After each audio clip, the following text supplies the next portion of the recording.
करणे म्हणजे जीवनदान मानलेलं आहे। सगळे लोकांनी जे आहे ते रक्तदान करावं, जेणेकरून हजारो लोकांचे प्राण जे आहे ते वाचू शकतात। प्रसंगात अपप्रसंगात आपण सगळेजण एकमेकांच्या मदतीला यावं, यासाठी रक्तदानाची आवश्यकता आहे। त्यामुळे माझ्यासाठी नव्हे, इतरांसाठी जगणं म्हणजेच रक्तदान करणं हा संस्कार आपण सगळ्यांनी सांभाळावा।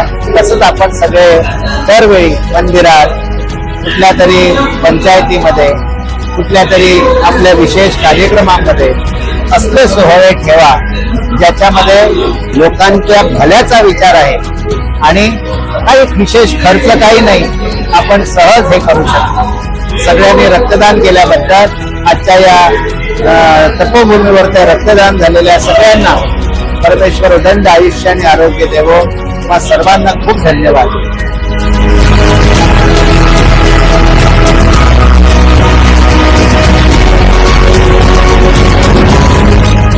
आज या ठिकाणी मोठ्या प्रमाणात या आश्रमामध्ये ब्लड डोनेशन कॅम्प आयोजित करण्यात आलेला आहे आणि जेव्हा आपण ब्लड डोनेशन कॅम्प आयोजित करतो याचं समाधान, मानसिक समाधान आपल्याला असायला हवं, कारण की जो व्यक्ती ब्लड देतो की त्याच्यातून 4 लोकांचा आपण जीव वाचवतो। त्यामुळे रक्तदान हे महादान मानायला पाहिजे। रक्तदान हे सर्वश्रेष्ठ दान जावन तशेंच लोक ब्लड ट्रान्सफ्युजनाक येतात। तांकां स्पेशली ऑपरेशन जावचे पयलीं हार्टाचे जावं कसलें मेजर ऑपरेशन करतना सामकें एमर्जन्सी रक्त जाय पडटा आणि हाजो फायदो लोकांक खुबसो जातलो। इतलेशे जाता हांवें पयले 100च्या वयर लोकांनी ऑलरेडी ब्लड डोनेशन केलां, सो हांव खरेंच अभिनंदन करतां आणि म्हाका हांगा आमंत्रण दिलें म्हणून सगळ्यांचे आभार मानता।